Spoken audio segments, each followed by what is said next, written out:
Bom, nós vamos iniciando então, para a gente cumprir o horário aqui, né? E à medida que nós formos. Então é um bate-papo assim muito. Eu acho que eu estou com delay, não sei se, né, os vídeos aqui, talvez seja internet, mas se tiverem me ouvido bem, a gente vai seguindo assim. É um prazer muito grande a gente estar aqui para conversar sobre tema tão importante que é moradia. E nesse momento em que a campanha política nos traz essa oportunidade, né, de já na campanha discutir temas relevantes para o município. E então sejam todos muito bem-vindos. Nós agradecemos muito a generosidade de vocês estarem aqui conosco. E com certeza a gente vai colher muitas ideias, muitos frutos desse nosso bate-papo aqui. Hoje nós estamos comemorando o Dia do Cerrado, né? Então um dia bastante propício para a gente refletir também sobre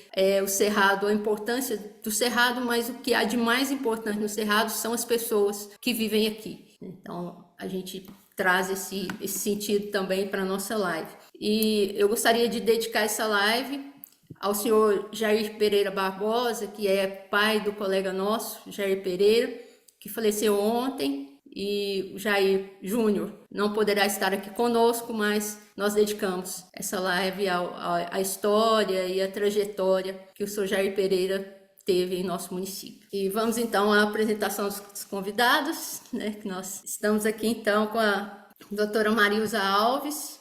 A doutora Marilza é advogada, especialista em direito previdenciário, conselheira nacional do Conselho Nacional das Cidades, coordenadora da União Nacional por Moradia Popular e da coordenação executiva da União Estadual por Moradia Popular de Minas Gerais. Estamos com Olga Bastos. A Olga é assistente social, ex-secretária do Desenvolvimento Social e Habitação de Cássia, Minas Gerais, e atuou no projeto Minha Casa Minha Vida Entidades, no mandato em que nós exercemos no município, no período de 2009 e 2012. Nós estamos aguardando, né, a chegada do Zé Eduardo e também do deputado Max Maciel.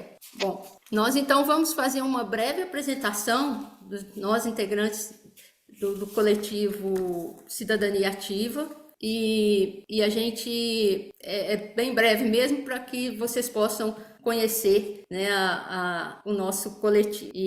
Então eu me apresento, né, eu sou Ana Cares, nós estamos nessa trajetória da disputa para uma vaga na Câmara Municipal aqui de Alto Paraíso de Goiás. Eu sou bancária aposentada da Caixa Econômica Federal e estou concorrendo pela Rede Sustentabilidade, e o nosso coletivo é um coletivo suprapartidário, né? Nós somos 5 pessoas e a bandeira principal que eu trago para o coletivo é a questão da moradia. Vou chamar a Jaque para se apresentar, a Jaqueline. Oi, boa noite a todos. Nossa, é uma honra estar com vocês aqui. A Ana já falou muito sobre esse tema e eu estou muito empolgada de saber sobre as experiências de vocês. Bom, meu nome é Jaqueline, eu moro aqui em Alto Paraíso, vai fazer 7 anos agora. Eu sou fisioterapeuta, acupunturista e trago assim a minha vivência como profissional da área de saúde, de reabilitação e entusiasta também das práticas integrativas de saúde. Boa noite a todos. Boa noite. Obrigada, Jaque. Vamos chamar o Marcos para se apresentar, Marcos Cruz. Todos e a todas, sou Marcos Cruz, do coletivo, né, Mandato Cidadania Ativa, moro há 10 anos na Chapada dos Veadeiros, morei em Cavalcante também, né, e a gente também tem essa pauta da agroecologia, de uma transição da agricultura sustentável, de regeneração, né, perante os desafios que nos afetam aí, estão afetando, né, assim, na pele e osso, né, com essas queimadas que estão ocorrendo. Nesse dia do Cerrado, como a Ana Cares comentou, né? A gente não tem muito o que comemorar, mas nós temos muito que agir, né? Então a gente se propõe como coletivo também estar pautando Alto Paraíso como uma bandeira de resistência na preservação e regeneração do Cerrado. Então é um grande prazer estar com vocês, um grande abraço e estamos juntos.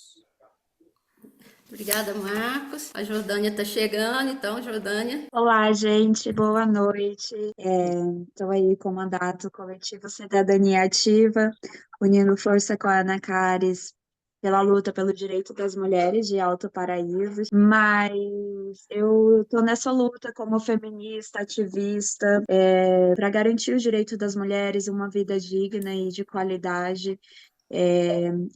O direito à moradia é uma das formas de libertarmos uma grande parte das mulheres que sofrem violência dentro de casa. E estamos juntas, obrigada.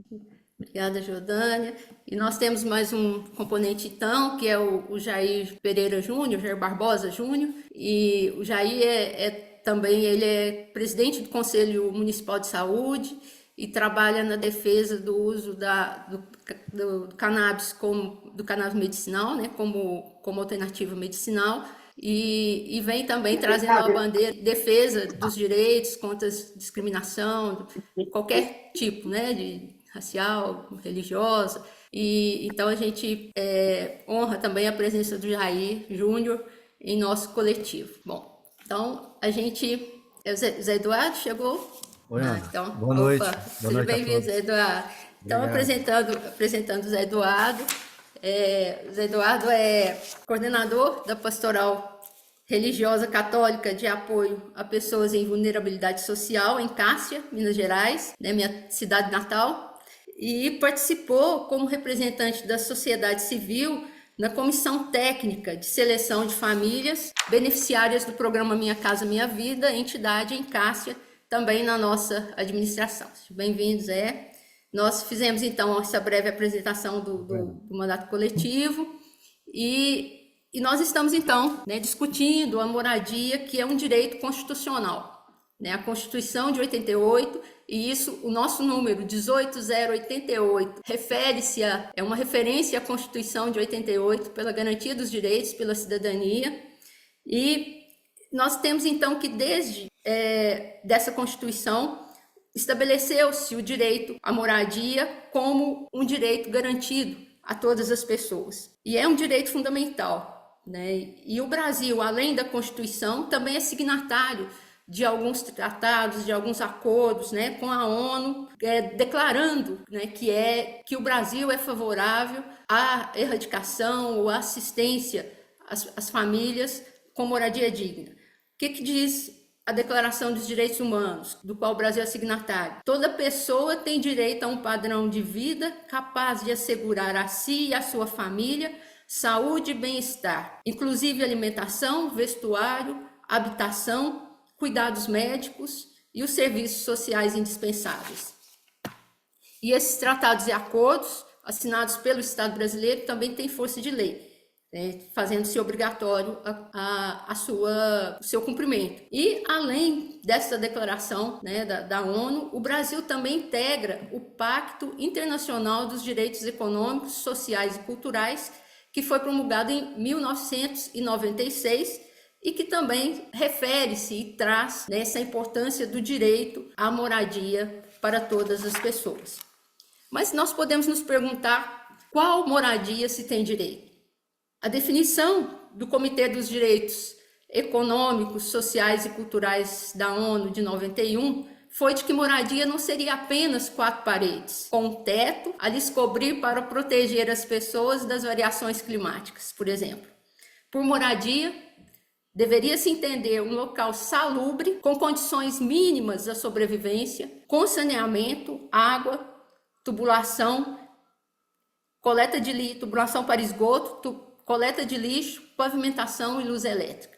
Então, assim, quando se fala em construir moradia, é dar também condições dignas, né, às pessoas com todas essas... E, além disso, né, com todas as suas necessidades. E, além disso, além de todas essas questões, tem também a questão da segurança, né, o acesso aos serviços públicos básicos, escola, posto de saúde, praças, pontos de ônibus e outros transportes coletivos. É o que garante a Constituição e é o que garante os tratados internacionais assinados pelo governo brasileiro. E nós temos, então, a proposta do mandato coletivo Cidadania Ativa, o apoio à criação de uma associação habitacional aqui em Alto Paraíso, visando auxiliar o Poder Executivo, a administração pública, a construção e a busca de recursos para a construção de moradias populares. Estima-se, Alto Paraíso é uma cidade com 10.306 habitantes no último censo, e estima-se que o déficit habitacional da cidade é em torno de 600 moradias. Estamos então, né, com os nossos convidados, convidadas aqui para conversarmos e compartilharmos, né, informações e experiências que certamente nos serão úteis no propósito de ajudarmos Alto Paraíso a amenizar a grave questão do déficit habitacional. Eu queria então convidar a doutora Marilza e fazer a ela uma pergunta, né? Nós combinamos, ela terá 20 minutos, né, nessa live. Então, nós convidamos então a doutora Marilza e fazemos a ela a pergunta: quais os caminhos existentes hoje para se chegar aos financiamentos de moradias populares para as famílias de baixa renda? Vamos lá, doutora Marilza. Boa noite, Ana Cários. Boa noite a todos os presentes. É uma honra poder participar dessa live com vocês, para vocês ouvirem. Beleza. Tá? Eu sou do sul de Minas, a minha cidade é próxima à sua cidade natal, Alfenas. Com relação à sua pergunta, é interessante fazer um breve histórico da questão do direito à moradia para contextualizar melhor. No Brasil, foi criado o Ministério das Cidades em 2003, junto com o programa Minha Casa Minha Vida. Foi criado pelo Lula no primeiro mandato dele. E foram construídas diversas unidades habitacionais na época, e foi interrompido em 2016 com o golpe que aconteceu com a Dilma. E durante o governo Coisa Ruim, nós ficamos sem nenhum programa habitacional. Ele criou o Casa Verde e Amarela, mas o Casa Verde e Amarela não construiu nenhuma moradia durante o período do governo anterior. E com a reeleição do Lula, ele retomou o Minha Casa Minha Vida em uma nova roupagem, com a meta de construir agora 2 milhões de moradias populares. Nós temos um déficit habitacional no Brasil de 7 milhões de moradias, 7 milhões de famílias que não possuem casa, e 26 milhões de famílias que não possuem título de posse, ou seja, 26 milhões que ela possui a casa, mas ela não tem o título de posse, ela vive na insegurança da posse.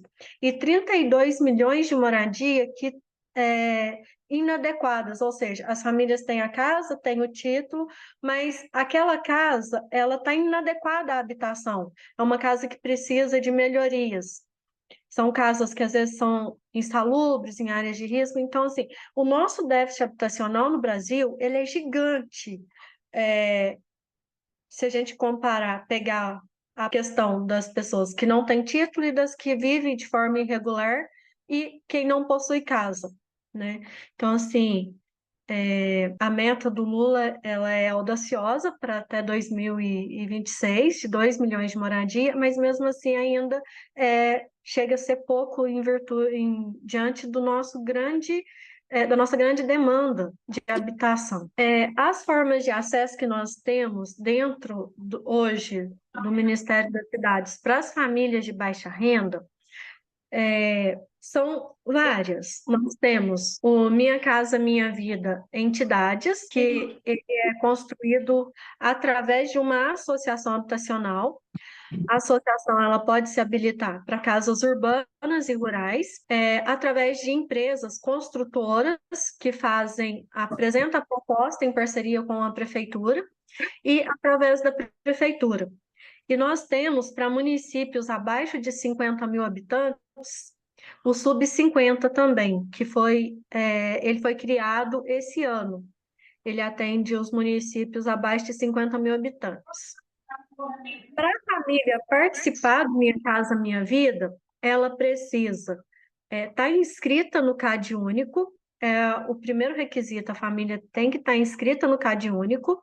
Dentro do faixa 1, a família ela pode ter de 0 até R$ 2.882, ou seja, ela pode ter uma renda familiar de 2 salários mínimos.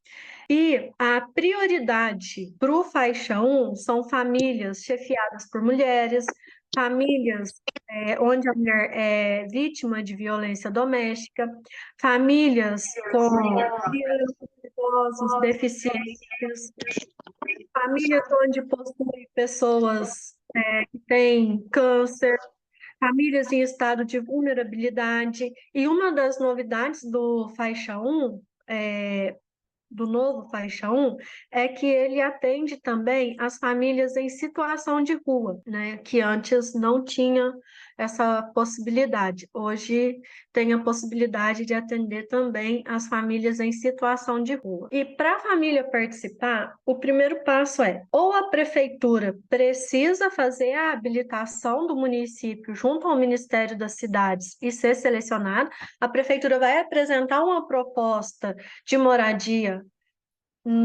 para o Ministério das Cidades e participar do processo de seleção, ou então através de uma associação habitacional. A associação faz o cadastro dessas famílias e apresenta a proposta junto ao Ministério das Cidades e participa do processo de seleção. Então, ou então através de uma empresa, né? Mas, basicamente, as formas de acesso ao Minha Casa Minha Vida Faixa 1 são essas, ou através de associação, ou através da prefeitura, ou através de empresa. Sim, a doutora, muito grata. E a respeito da associação habitacional, a senhora falou da Associação Habitacional de Alfenas, né, que qual fez parte. Você poderia nos dizer, assim, como é que é o histórico, como é que ela foi gestada e quais os benefícios que a associação trouxe para o município? Qual seria o primeiro passo para a gente criar uma associação aqui em Alto Paraíso? Certo. A Associação Habitacional de Alfenas, ela foi criada em 2004, na época que o Luizinho, hoje deputado, ele foi prefeito, o primeiro mandato deles em Alfenas. Criou a Associação Habitacional e se inscreveu no Minha Casa Minha Vida, na época, o antigo Minha Casa Minha Vida, e na época tinha outros programas também, que era o PNHR, o PSH, Medida 460, então se inscreveu em diversos programas. Lá em Alfenas, falando lá em Alfenas que eu tô cá em BH, lá em Alfenas nós construímos, através da Associação Habitacional, cerca de 1.500 unidades habitacionais, entre urbanos e rural, casas térreas e apartamentos. Foi reformado, a reforma entre urbano e rural também, de cerca de umas 600 unidades habitacionais. Foi entregue até o mês passado 3.850 títulos de posse no programa de regularização fundiária, que é parceria com a Prefeitura e a Associação Habitacional. Todos esses moradias que nós construímos foram parcerias entre a Prefeitura e a Associação. Por que tem essa parceria? Primeiro, porque o prefeito era parceiro, né? E segundo, porque quando a gente vai trabalhar com a entidade, a gente precisa da terra, né? A gente não tem que ter o lote para construir. Da unidade habitacional, muitas das vezes, para a gente comprar o lote e construir, fica muito falta dinheiro. Então, necessita dessa parceria, às vezes. Mas dependendo da localidade, onde a terra é mais barata, dá para construir com o dinheiro. Porque o que acontece? Para municípios até 100 mil habitantes, o recurso para construção da casa urbana é de 130 mil reais. Então, para a gente pegar 130 mil, comprar o terreno, a construção, que a gente chama de mutirão em autogestão. E quando tem essa participação direta da família ali construindo, primeiro que a casa a gente consegue fazer ela maior, melhor, porque gasta menos com mão de obra, e a família ela cria um vínculo com a casa, com a localidade, porque quando a gente vai construir um conjunto habitacional, muitas das vezes a gente pega a família de um bairro e leva para outro, porque às vezes no próprio bairro que ela mora não tem condição de construir, não tem terra. Então, quando tem esse deslocamento, é importante a gente fazer o trabalho de identificação da família com aquela nova área. Então, assim, com a autogestão, isso torna mais fácil, porque a família ela vai participar ali desde o início. foram 50 unidades construídas diretamente assim pelas famílias, porém, todas as outras unidades habitacionais construídas, a gente leva a família para participar do processo. Só que ao invés dela trabalhar sempre ali na casa, a gente leva aos finais de semana, sábado e domingo, leva as famílias para participar do processo, ver como que a casa está, fazer almoço, leva as crianças para parquinhos do canteiro de obra. Isso também ajuda a família a se identificar com a nova localidade. E tudo isso facilita para que não tenha depois a família, vender a casa, que às vezes ela ganha a casa. Quando não tem esse processo de participação, muitas das vezes ela não cria aquele vínculo com o lugar, com a moradia, e ela resolve, às vezes, vender para mudar para outro local. E quando tem essa participação da entidade, esse trabalho social junto das famílias, evita que ela faça esse processo de troca de local, de venda da casa, por exemplo. Muito grata, muito, muito valioso assim as experiências. Eu queria dar as boas-vindas ao deputado Marcos Maciel. E aí, Marilza, a gente volta, então, né, até o final da live. Você vai ficar com a gente? Sim. Muito grata. E o deputado Marcos Maciel, então, seja bem-vindo. E aí, né, nós vamos, então, passar a palavra para o deputado, que ele também tem um compromisso, né, para ele fazer uma saudação. E a gente pergunta, deputado, quando falamos assim, moradia popular, certamente o senhor ouviu aqui o depoimento e a fala da Marilza, né? Quando se fala em moradia popular, o que essas palavras inspiram em um jovem e promissor parlamentar nascido nas bases populares? Boa noite, gente. Antes de mais nada, quero agradecer estar aqui, Ana Carlos, a todo o coletivo Cidadania Ativa. Ouvi muito atentamente a Marisa. Quero também, antes, me descrever para quem está acompanhando a gente aqui online. Eu sou um jovem negro de pele clara, estou aqui com a blusa azul clara, com um terno preto e um boné também preto, com a aba azul. Possuo barba desenhada, né, com bigode. E estou aqui com 2 emblemas na minha roupa. Um é o Zé Gotinha na periferia, nessa quebrada de base popular, e o outro bottom parlamentar. Então, dando essa saudação e desejando aí sempre esse momento, viu, Ana, que vocês estão travando aí todo com o coletivo na cidade, na importância de debater a cidade que a gente quer, a cidade que a gente precisa avançar. Quando a gente fala sobre moradia e território, acho que Maria trouxe essa coisa bem técnica, né, da necessidade de como os movimentos podem se organizar de formas associativas ou juntamente aos próprios órgãos do Estado, a fim de lutar por algo que é um direito, né? Está lá no artigo 5º da Constituição, que é o direito à moradia. Bem, contudo, a gente chama atenção, e aí é o nosso olhar aqui, né, de jovem periférico, eu tenho que falar do lugar, que é o nosso lugar, que é a Ceilândia, que é uma das primeiras experiências de remoção de favela no Brasil. É que a luta por moradia acaba que as políticas habitacionais nos colocam sempre muito longe do chamado centro, sempre muito longe dos equipamentos culturais, dos equipamentos esportivos, dos equipamentos de saúde e do trabalho, sobretudo, né? Grande parte hoje do Distrito Federal, com os programas habitacionais, as pessoas acabam tendo que, quando mudam, né, para esses lugares, adquire a sua moradia, sem dúvida nenhuma, um direito conquistado, seja essa, como a Marisa falou, do faixa 1, que é aquele que realmente está em situação de vulnerabilidade, precisa ter mais incentivo, até as demais faixas onde as pessoas dão entrada e financiam e pagam suas prestações aí durante 15, 10, 20 anos, né? É que esses lugares são longe do chamado centro. Então, acaba que a pessoa adquire a moradia, mas ela começa a ter outra complexidade pela não integralidade da política como um todo, né? Não basta só a gente pensar a moradia se a gente não pensar a cidade a partir dela. Então, as pessoas acabam morando nos lugares cada vez mais distantes, perdendo ali por dia 3, 4 horas só no transporte público para acessar o seu ir e vir para o trabalho. A nossa percepção é disputar isso também. Primeiro, sem dúvida nenhuma, o avanço que o governo Lula traz com subsídio, com financiamento, a volta do Minha Casa Minha Vida como ele é estabelecido, né, com os financiamentos, subsídio cada vez mais pautado, mas, sobretudo, a gente quer ir além, a gente quer discutir o todo. Eu vou dar uns exemplos, Ana, muito, muito precisos aqui do território. A sexta-feira agora nós vamos estar, por exemplo, no Itapuã Parque, que é um conjunto habitacional que foi criado, Minha Casa Minha Vida. Quase 40 mil pessoas já estão nessa unidade habitacional, mas não tem transporte, né? Como se ninguém tivesse pensado como essas pessoas iam se locomover pela cidade.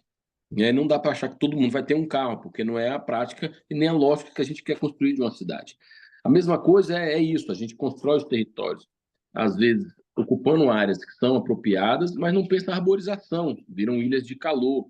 Você não tem equipamentos culturais também atrelados. Eu sei que dentro da política há os normativos de que sejam construídos equipamentos ali como creches, escolas de de séries iniciais, equipamentos de saúde.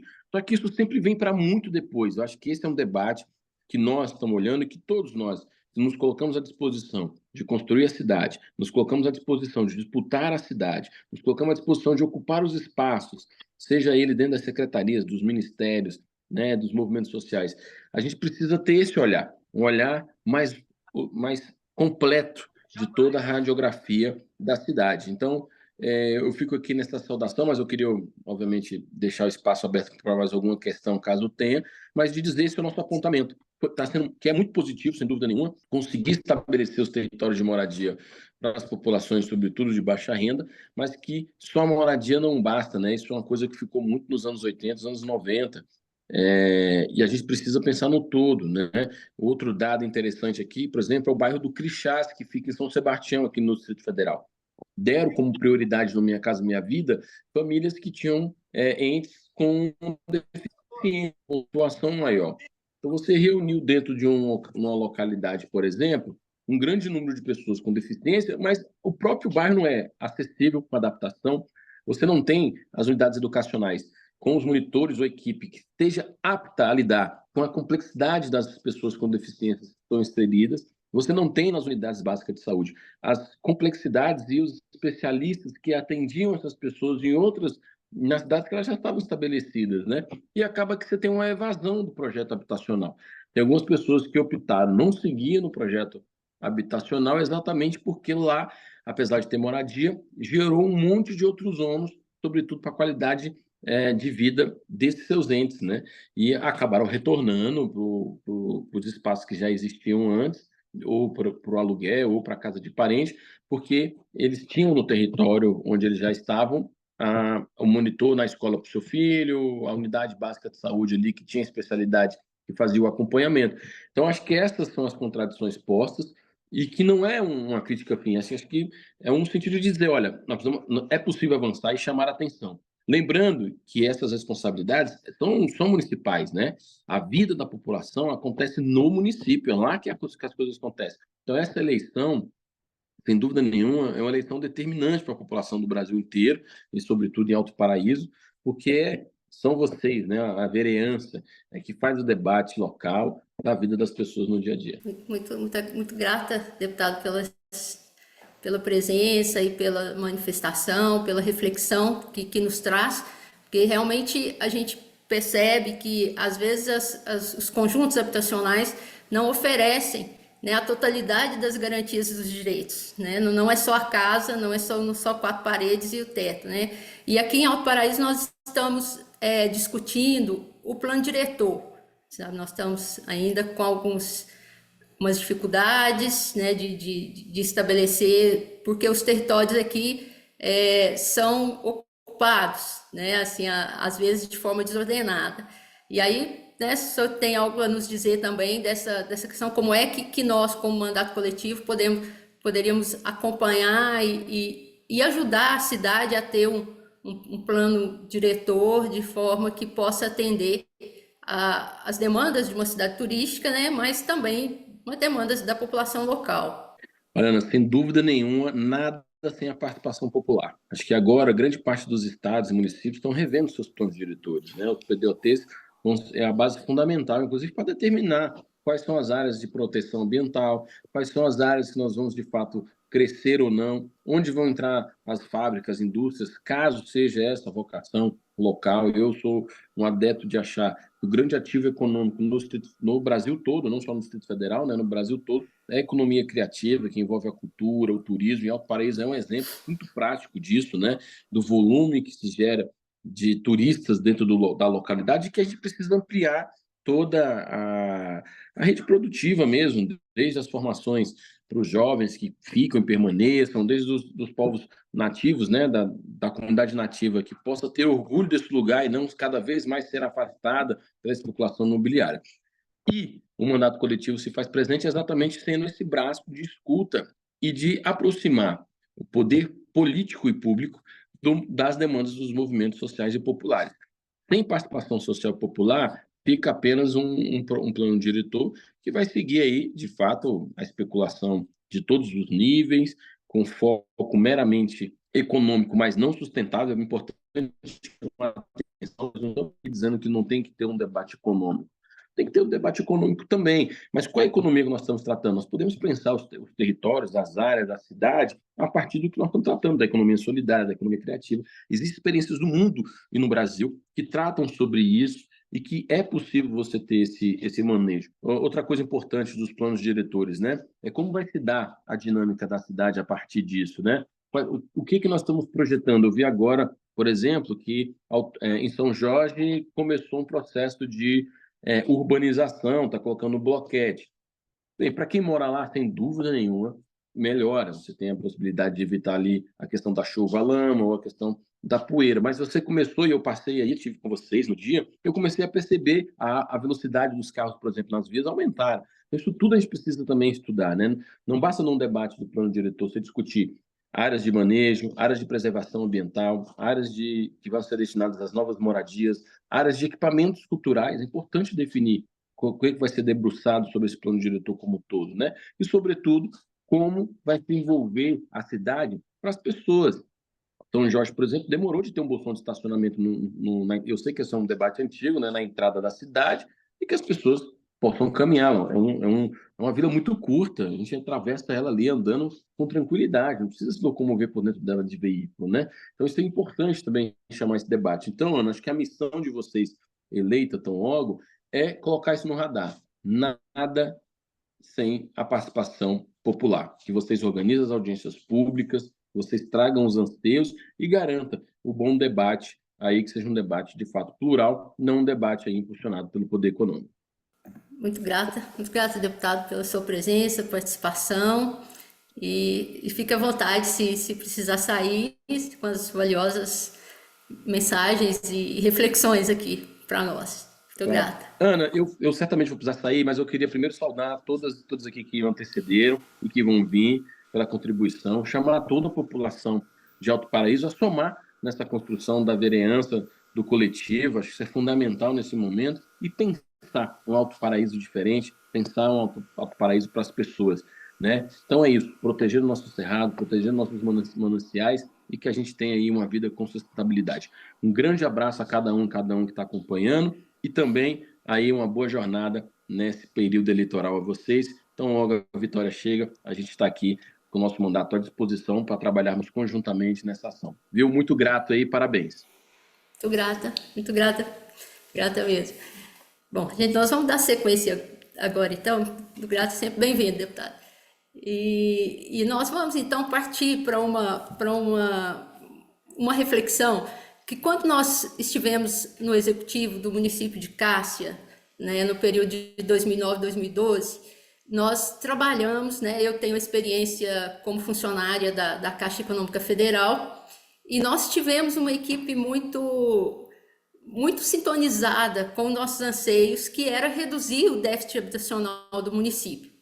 Então, eu queria, e na época nós tivemos a felicidade de ter dois companheiros que estão aqui com a gente, uma companheira e um companheiro, que é a Olga. A Olga foi secretária de Desenvolvimento Social e Habitação na nossa gestão, e o José Eduardo, né, que é meu colega, que participou do processo de uma comissão que nós instituímos para a escolha técnica das famílias beneficiárias de um programa Minha Casa Minha Vida, chamado Entidades, através que nós conquistamos o recurso através de uma associação habitacional, e inicialmente a nossa relação foi com a Associação de Alfenas, né? Depois, por algum motivo, nós tivemos que trocar a associação, porque a nossa cidade não tinha. E nós criamos uma associação habitacional, mas não tinha o tempo necessário. Então, nós precisamos foi preciso que nós buscássemos uma associação de um outro município para nos ajudar. Então, eu queria chamar agora a Olga, né, para falar um pouco dessa experiência. E aí eu perguntaria, né, Olga, compartilhe conosco sua experiência e sentimento por essas conquistas, né, que nós tivemos em Cássia, especialmente a experiência das 70 casas para famílias de baixíssima renda do bairro Bom Pastor. Boa noite a todos. Boa noite. Quero aqui cumprimentar o coletivo Cidadania Ativa, né? E dizer aqui é uma alegria poder estar aqui participando desse momento, da discussão de um tema que me é muito caro, a habitação. E quando a Ana me pergunta qual o sentimento, né, eu tenho em relação a poder ter tido a honra de participar desse projeto habitacional em Cássia, o sentimento, Ana, que me representa é de gratidão. Gratidão por quê? Por eu poder estar junto, oportunizando, possibilitando juntamente com você a oportunidade das pessoas estarem lidando com seus sonhos, que é lidar com o sonho de ter a casa própria. Isso é muito sério. Isso foi de um respeito. Isso foi de um carinho, de um cuidado para com essas pessoas, que isso vai se eternizar no meu coração e na minha vida, porque foi uma experiência única de poder ter participado de um projeto tão arrojado como esse, não é? Um projeto tão cuidadoso no sentido do processo de seleção, do processo como um todo, não é? De oportunizar essas pessoas a terem as suas casas, as suas moradias. Nós tivemos muito cuidado na seleção dessas pessoas, porque foi um cadastro muito sério, muito cuidadoso, no sentido né, da questão do empoderamento da mulher, né, da mulher arrimo de família, da questão da pessoa com deficiência, do idoso. Então, teve vários critérios que nós levamos em consideração, juntamente com o Conselho da Habitação. Tudo que nós fazíamos, nós tínhamos um conselho, que era um conselho também que fazia parte da Defensoria Pública, Conselho Tutelar, as entidades, onde o público era comum a todos. Então, nós pudemos realmente selecionar pessoas realmente precisavam, né? Estavam e tinham todo o perfil daquele cadastro, né? Também, o que me chamou muita atenção também foi o trabalho social que nós realizamos com essas famílias, porque não basta ter a casa própria. O que a gente precisa? Nós tivemos o cuidado de sensibilizar as pessoas, o cuidado com que elas tivessem o sentimento de pertencimento às suas casas, às suas moradias, ao seu local e a esse espaço todo, né? Ao bairro. Então, nós iniciamos algumas reuniões, fizemos reuniões periódicas com essas famílias, no sentido de ajudá-las, empoderá-las com a questão de fazer os seus próprios orçamentos, a educação financeira, a educação ambiental, a questão da convivência, porque elas estariam no espaço, né? Com muitas famílias, com muitas pessoas diferentes, a questão do cuidado, né? Da preocupação deles conviverem ali, né? Entre eles, a questão da reciclagem, da questão do cuidado do meio ambiente, né?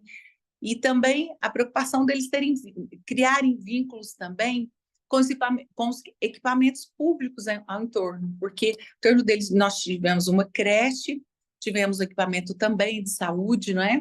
Ali. Então, a preocupação deles estarem ali com todo esse cuidado, deles terem esses atendimentos também.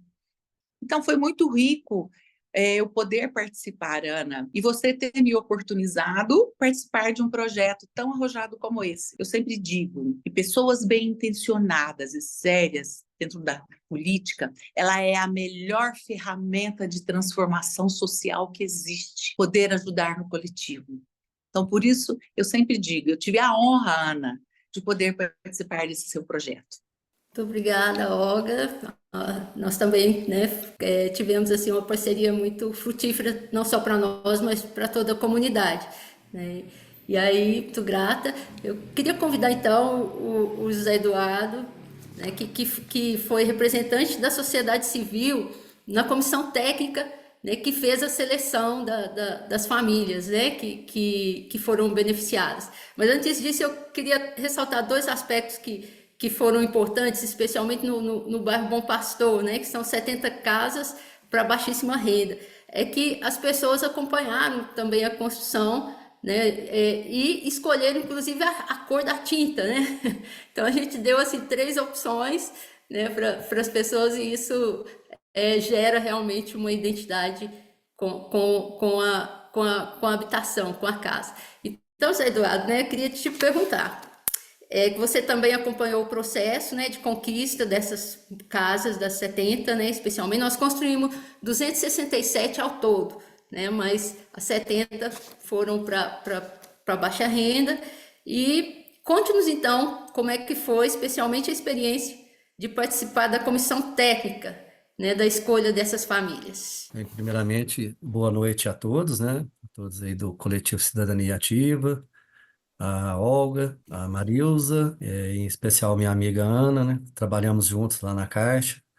Ela teve o privilégio de aposentar, eu ainda estou na ativa, mas com muito orgulho. É uma empresa da onde a gente sempre tem que se orgulhar, né? É de lá que nasce, realiza o sonho de muitos brasileiros e brasileiras, né? Principalmente os mais necessitados, os que têm mais dificuldade de acesso ao crédito e tudo mais. Também para mim foi uma honra muito grande participar dessa iniciativa sua, né, do seu mandato.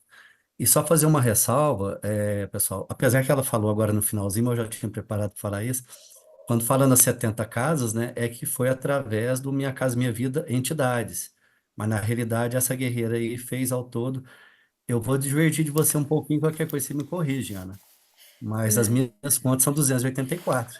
50 do PAC, 50 do PAC, 164 do Novo Mundo, né, que não teve a doação de terrenos, mas só saiu devido ao seu empenho de toda a sua equipe, lógico, né, na época, a Olga como secretária de habitação.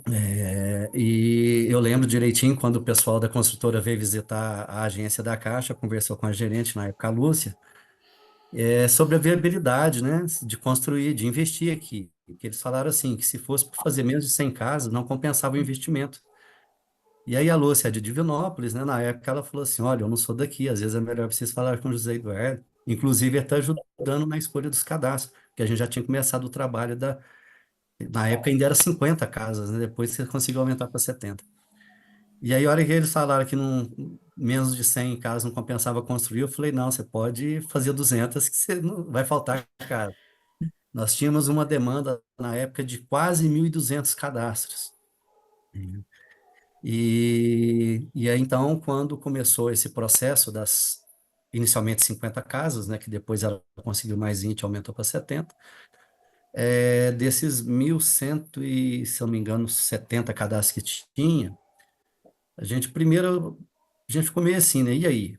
Para se fazer justiça social, né? Isso aí tem que chegar a quem realmente precisa muito. Porque uma pessoa que às vezes tem condição de chegar lá na Caixa e financiar sozinha, essa daí às vezes não precisa tanto do poder público, né? Então, o foco, a orientação da Ana e também do próprio programa, né?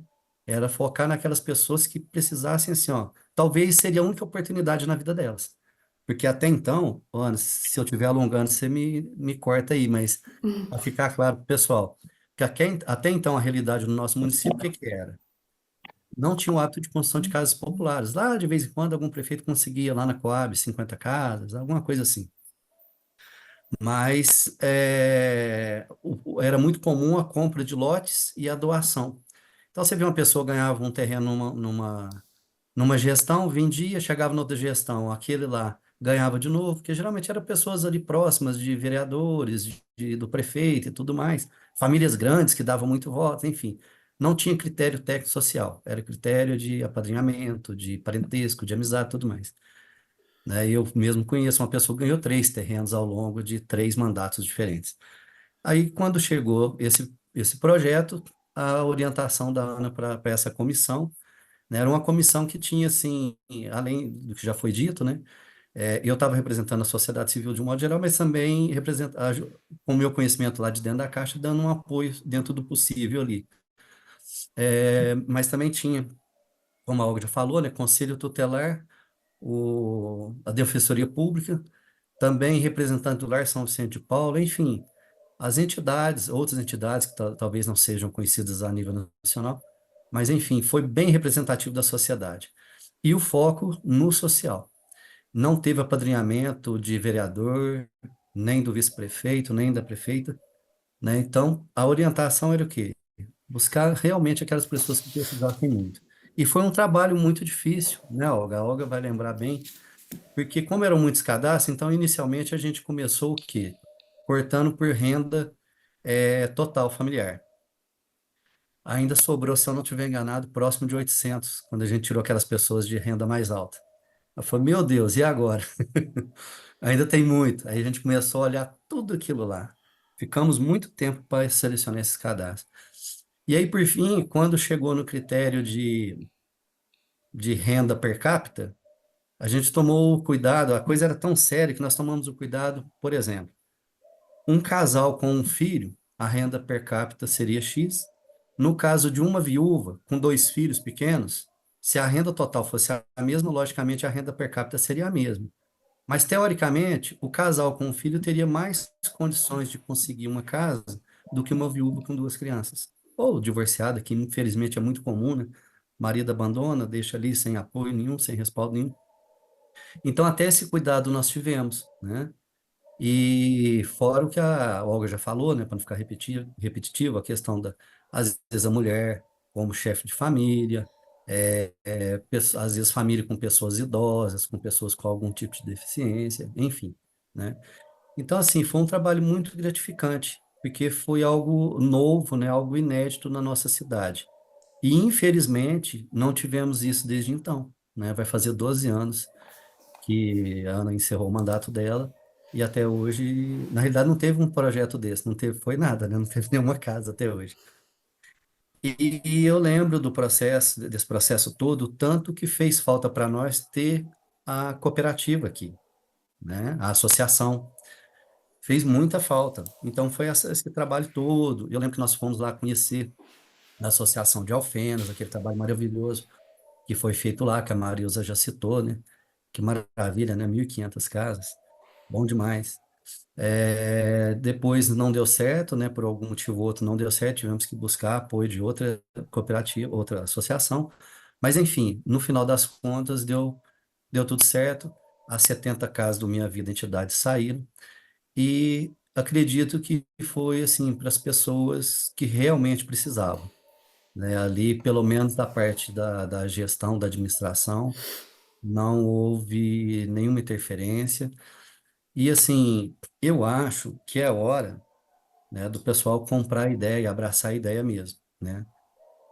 Porque, primeiro, como já foi dito, né, pela Marilza, desde que houve o golpe da Dilma, né, o golpe parlamentar, que isso aí para a gente ficou muito claro, a gente que acompanha o tempo todo, praticamente não teve, assim, às vezes tinha um programa, né, ou o governo anterior chegou até a mudar o nome do programa, porque mas na prática o recurso às vezes não chegava da forma como deveria, né? Então às vezes você muda lá o nome, ou mesmo que não mude o nome, mas você corta os recursos, aí fica algo mascarado, né? Não, ele não acabou com o programa. Tá, mas também não tinha o recurso que precisava. E agora, como, graças a Deus, voltou um governo que é muito preocupado com isso, né? O nosso presidente Lula. Então acho que é hora do pessoal comprar a ideia, abraçar a causa e ir à luta, né? A gente sabe que não é fácil, um processo desse é demorado, mas com certeza vale muito a pena. E se caso vocês conseguirem implantar aí, com certeza todos que participarem, sejam os candidatos a vereador, né? Espero que sejam eleitos. Desejo aqui boa sorte já de antemão. Sejam as pessoas que vão ser beneficiadas, né? Com certeza, todos que participarem ali vão sentir, eu acredito, que o mesmo que a gente sentiu aqui, né? Aquela gratificação daquela conquista, né? Foi muito, muito bom. Isso. Muito grata. Eduardo. Sim, finalizou? Acho que sim, eu acho que eu falei muito. Sim, Eu lembro muito até, grata. Ana, que esses programas, hoje eu estou um pouquinho desatualizado, né? O serviço está cada vez mais, então eu estou um pouco afastado da habitação, não posso, às vezes, não falar aqui o que corresponde hoje, mas na época eu lembro a Olga vai lembrar melhor que eu, que ela participava mais, lógico, né, como secretária de Habitação e Desenvolvimento Social.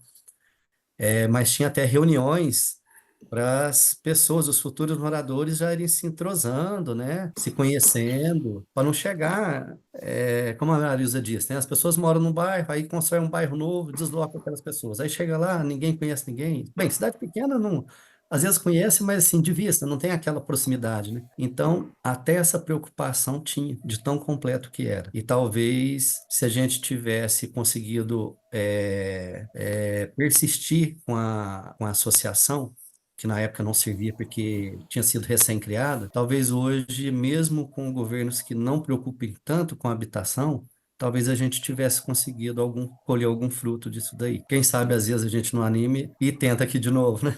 Isso, isso mesmo, vamos juntos, nós aqui e vocês aí, né? A gente retomar. Então, muito, muito grata pelo relato, a Olga também pela experiência trazida aqui. Com certeza, quem está aqui nos acompanhando e que é aqui de Alto Paraíso sentiu que é possível, né? É possível. E nós estamos com essa disposição, né, de somar com todos que querem ajudar o município de Alto Paraíso nessa questão da construção de moradias populares. Eu não sei se tem alguma pergunta, Ana Paula, no chat? Algumas? Nenhuma pergunta no chat. Certo. A gente vai caminhando aqui para finalizar. Eu vou pedir que a Olga, o Zé Eduardo e a Marilza deem assim, as considerações finais.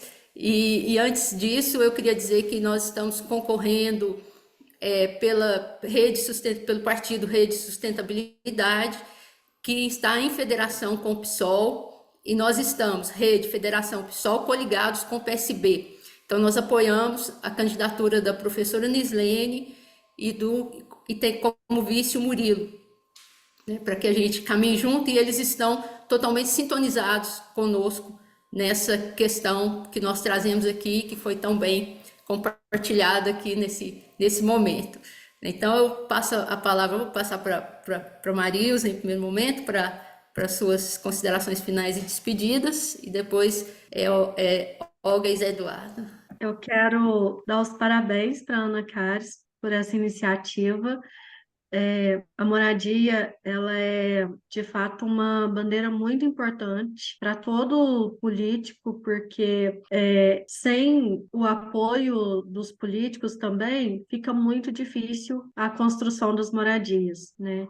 Por mais que a gente atua com a entidade, a gente sempre depende do poder público. Muitas vezes a gente depende do poder público. Atuar só como civil é muito, muito mais difícil. Então, assim, ter pessoas como você na política e defendendo a moradia, isso de fato é muito importante. E desejamos muita sorte para você aí e sucesso. E gratidão. Obrigada, Tamara, pela disponibilidade de estar aqui com a gente. Muito grata mesmo.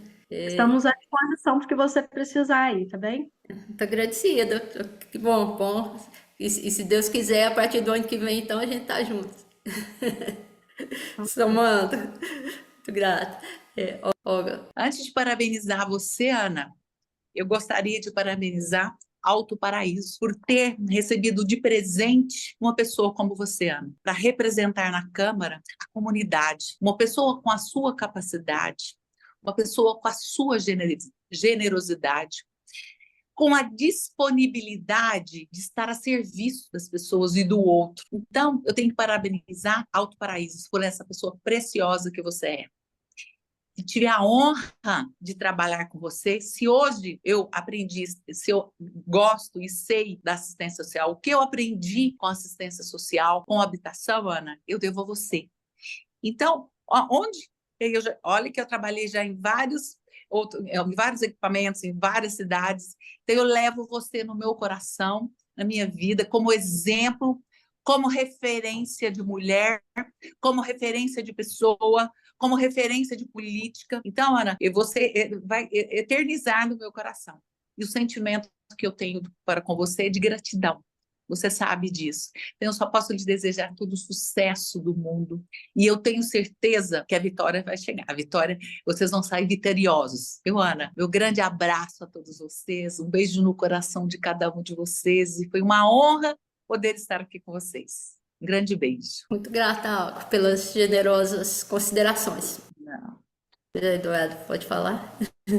Bem, queria também te parabenizar pela iniciativa, Ana. Apesar que a gente que te conhece sabe que essa é a sua vida, né? Você é guerreira, está sempre aí preocupado com as pessoas, né? A gente conviveu muito tempo com isso daí e sabe muito bem como você é, né? Antes mesmo de você ser prefeita, tanto que a gente trocava ideia lá, às vezes horário de almoço, né? A gente compartilhava ali.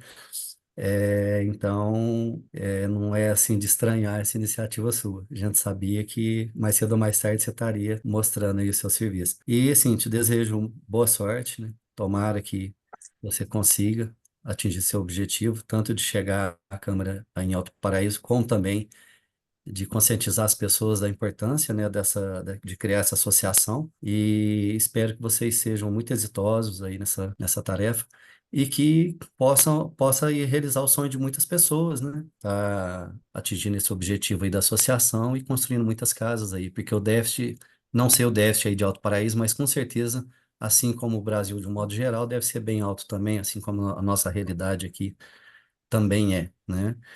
E assim, só um detalhezinho aqui que foge do assunto das casas, mas como está sobrando tempo, você falou que era 8h15, são 20 horas e 4 minutos. Às vezes o pessoal pode falar assim, nossa, será que ele é parente da Ana, né? Fica falando também, mas não, é só admiração mesmo. Eu não vou falar aqui das realizações, né, de obras, de todos os recursos que ela conseguiu, de ônibus escolar, não vou falar nada disso. Vou falar só de uma coisa que repercutiu a nível nacional na época. Ela tinha uma promessa de campanha de reduzir o salário, que na época o salário do prefeito anterior era um dos maiores do Brasil, uma cidade de 17.500 habitantes. O Lula na época ganhava 12.900. O prefeito da nossa cidade ganhava 18. Ela comprou briga até com o jurídico da Câmara, porque falou que não podia baixar naquela legislatura, tinha que ser para a próxima. Mas como era uma promessa de campanha, ela muito guerreira, brigou até conseguir. E reduziu para praticamente a metade. É uma coisa assim, aonde a gente vê isso, né? Seja a nível municipal, estadual, federal. É o contrário, né? Geralmente a gente vê todo mundo querendo aumentar o próprio salário. Então, assim, só para reforçar o tanto que essa mulher é guerreira, né? E, sim, você tem muita minha admiração, né? Sabe? Isso é uma coisa que eu vou carregar sempre comigo. E se Alto Paraíso não fosse tão longe, eu ia fazer campanha para você, porque você merece. Muito obrigada. E tomara que o povo daí te mereça também, viu? Porque foi um privilégio, acho que para todos, principalmente para as pessoas mais vulneráveis, né, socialmente falando, ter você aqui esse período, né? Porque você fez muita coisa boa. E espero que você possa também estar ajudando a população daí. Um abraço a todos e boa sorte.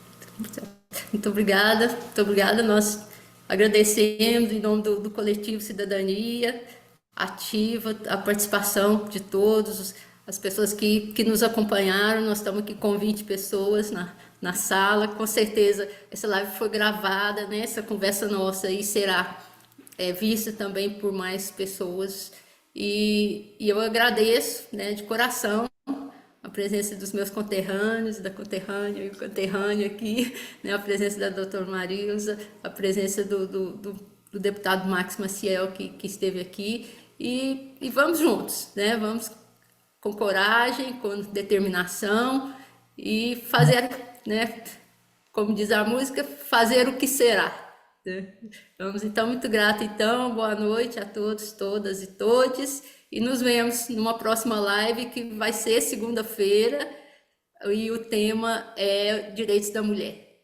Né? A Jordânia estará à frente desse novo bate-papo. Então, até lá, um grande abraço, fiquem com Deus e nos vemos mais vezes por aí. Muito grata, boa noite.